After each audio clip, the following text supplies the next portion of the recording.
Good morning everyone. DElEd चतुर्थ semester के सभी प्रशिक्षुओं का एक बार पुनः इस ऑनलाइन क्लासेस में स्वागत है। जैसा कि हम लोग पिछले टॉपिक में जातिवाद के बारे में पढ़े थे, तो आज जो हम लोगों का टॉपिक है उसी से रिलेटेड है। उसमें जातिवाद के दुष्परिणाम और उसके रोकने का प्रयास, इसके बारे में अध्ययन करेंगे। और इसी से संबंधित थोड़ा सा और एक चीज़ पढ़ेंगे कि अनुसूचित जाति अनुसूचित जनजाति आयोग के बारे में। तो आइए हम देखते हैं जातिवाद के दुष्परिणाम के बारे में। जैसा कि हमने बताया था कि जातिवाद जो है भारत में या एक लोकतांत्रिक देश में बहुत ही विकट समस्या है। जातिवाद एक ऐसी भावना है जो व्यक्ति को अपनी ही जाति के हित में संपूर्ण समाज व अन्य जातियों के सामान्य हितों की उपेक्षा करने की प्रेरणा देती है। इसी भावना के परिणाम स्वरूप व्यक्ति जो है मानवीय गुणों तथा मानवता के धर्म को भूल जाता है तथा उसमें सोचने और व्यवहार करने की परिधि जो है सीमित हो जाती है, संकुचित हो जाती है। इसके चलते जो है सामाजिक, आर्थिक तथा राजनीतिक दृष्टिकोण से अनेकों प्रकार की हानियां होती हैं। अगर इसके दुष्परिणाम को देखें तो इस प्रकार से समझा जा सकता है। पहला, राष्ट्रीयता में बाधक। जातिवाद जो होता है राष्ट्रीयता के मार्ग में, राष्ट्रीयता के विकास में एक बहुत बड़ी बाधा है। जातिवाद के कारण जो है भारत अनेक छोटे छोटे समूहों तथा उपसमूहों में बटा हुआ है। इनमें कुछ उच्च जाति के हैं, कुछ मध्यम तथा कुछ निम्न जाति के, कुछ सवर्ण तो कुछ अछूत हैं। इसके कारण समाज में इतना बड़ा भेदभाव उत्पन्न हो गया है कि राष्ट्रीयता की जो भावना है वह समाप्त हो गई है। राष्ट्रीयता अगर देखें तो राष्ट्र में समान नागरिक संहिता की मांग करती है, जबकि जातिवाद जो है जाति विशेष के हितों को प्रधानता देता है। जातिवाद की संकीर्णता ने राष्ट्रीयता रूपी बृहद भावना को एक प्रकार से देखेंगे कि कमज़ोर इसने किया है। तो जातिवाद के दुष्परिणाम में हम लोग पहला दुष्परिणाम यही है कि यह राष्ट्रीयता के मार्ग में बाधक है। दूसरा अगर देखें तो यह प्रजातंत्र विरोधी है, लोकतंत्र विरोधी है। क्योंकि प्रजातंत्र या लोकतंत्र में देखेंगे कि यह स्वतंत्रता, समानता और न्याय पर आधारित होता है, जबकि जातिवाद जो होता है जन्म भेद, असमानता तथा अन्याय पर आधारित होता है। प्रजातंत्रवादी भावना जीवन के प्रत्येक क्षेत्र में मानव को समान सुविधा, कर्तव्य और अधिकार देती है, जबकि जो जातिवादी भावना है एक जाति के हित में अनेक जातियों की उपेक्षा करती है। यही कारण है कि भारत जैसे लोकतांत्रिक देश में अगर देखें आज भी एक स्वस्थ प्रजातंत्र का विकास नहीं हो पाया है। तो ये दूसरा दुष्परिणाम है।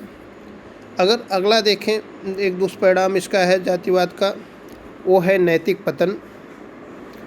जातिवाद का एक खास परिणाम अगर देखें वह जो है नैतिक पतन है, क्योंकि जब मानव जीवन जो है जाति से प्रभावित हो जाता है तो व्यक्ति में जो है उचित, अनुचित, असद, सद, अच्छा, बुरा आदि को वह भूल जाता है।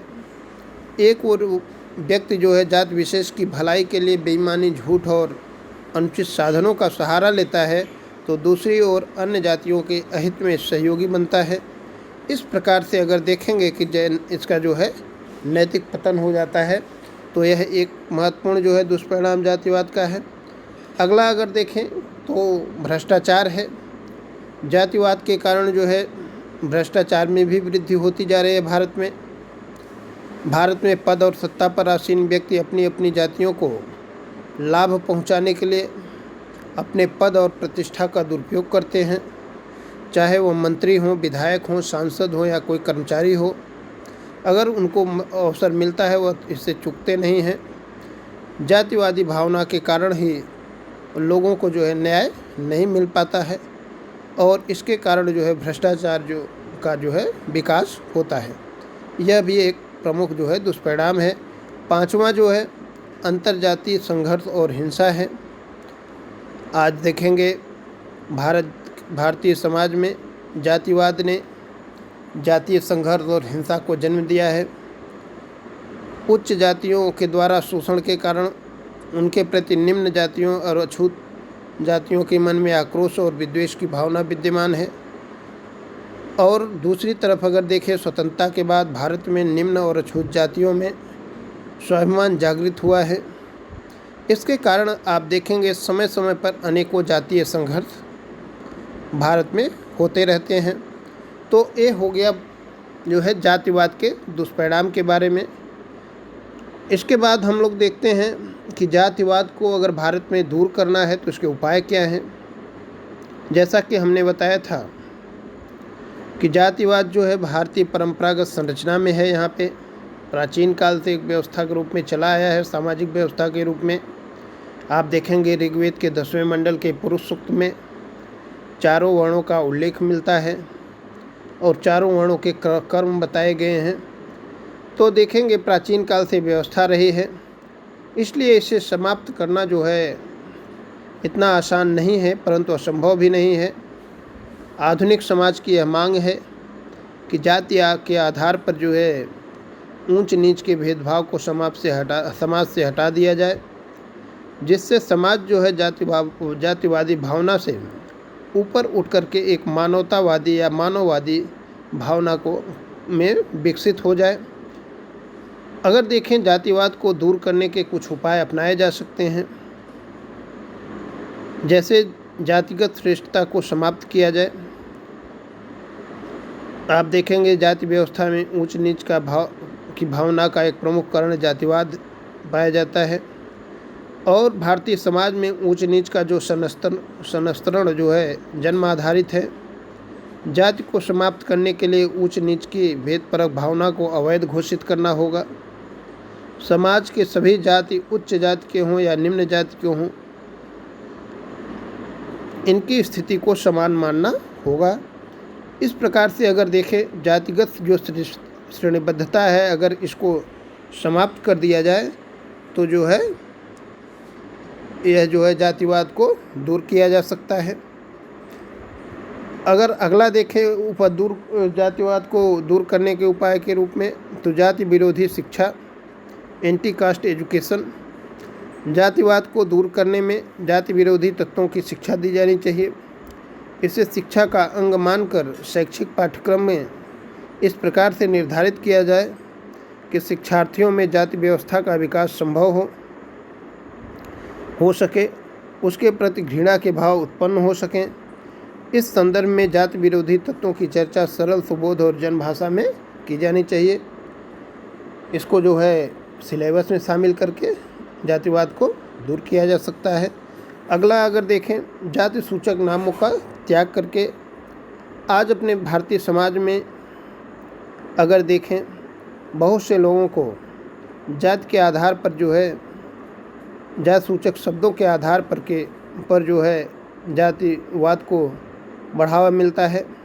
समाज में अनेक ऐसे टाइटल हैं जो कि उच्चता को दर्शाते हैं और अनेक ऐसे टाइटल लगाए जाते हैं जो कि निम्नता को दर्शाते हैं। इससे समाज में अपने आप उच्च निम्न का संदेश मिलता रहता है। सरकार को चाहिए कि इन टाइटलों पर को समाप्त करे और यह एक प्रकार से जातिवाद पर प्रहार होगा। अगर चौथा अगर देखें कारण जो है जातिवाद को दूर करने के कारक के रूप में, तो जातीय संगठनों पर प्रतिबंध लगाया जाए। आज देखेंगे भारतीय समाज में अनेक जातीय संगठन बन गए हैं अपने अपने जाति के। ये संगठन जो है मानव के बीच भेद उत्पन्न कर रहे हैं, जो लोकतंत्र विरोधी है। और ये संगठन ही समाज में जो है जातिवाद को बल देते हैं। इस संदर्भ में जातीय संगठनों को हतोत्साहित करना चाहिए। इस कार्य में बुद्धिजीवी, युवा और राजनेताओं तथा समाज सुधारकों की भूमिका कारगर हो सकती है। अगला देखें, एक महत्वपूर्ण पॉइंट है अंतर्जातीय विवाह का समर्थन। जातिवाद को दूर करने के लिए अंतर्जातीय विवाह की भूमिका महत्वपूर्ण कही जा सकती है। जातीय बंधन से अलग होकर अगर कोई व्यक्ति विवाह करे तो सामाजिक एकता अपने आप स्थापित हो जा सकती है। अंतर्जातीय विवाह में एक और उत्तम श्रेणी की संतानें होंगी तो दूसरी ओर विभिन्न जातियां एक दूसरे के निकट आएंगी। इससे जातिवादी असमानता के स्थान पर समानता का भाव विकसित होगा। तो अगर देखें जातिवाद के दुष्परिणाम और जातिवाद को समाप्त करने के कारक के रूप में इसको लिखा जा सकता है, लघुत्तरीय प्रश्न में पूछा जा सकता है। तो पिछले टॉपिक में हमने कुछ जातिवाद के बारे में पढ़ा था, आज पढ़े। तो इस प्रकार से जातिवाद आज समाप्त होता है। अब इसी पर जो है टॉपिक का एक हिस्सा है अनुसूचित जाति अनुसूचित जनजाति आयोग। तो जैसा कि हमने पीछे एक बार पढ़ा भी है कि अनुसूचित जाति अनुसूचित जनजातियों के लिए भारत सरकार ने अनेक प्रावधान किए हैं। उसमें हमने ये भी बताया था कि संविधान में अनुसूचित जाति और अनुसूचित जाति और जनजाति कौन है इसकी कोई परिभाषा नहीं है, लेकिन समय समय पर अनेक आयोग गठित हुए हैं जिन्होंने जो मानक निर्धारित किए हैं उसके आधार पर जो है इनको अनुसूचित जाति अनुसूचित जनजाति की श्रेणी में रखा गया है। तो अनुसूचित जातियों अनुसूचित जनजातियों के लिए भारत सरकार ने एक आयोग बनाया है। इसके बारे में हम लोग देखते हैं।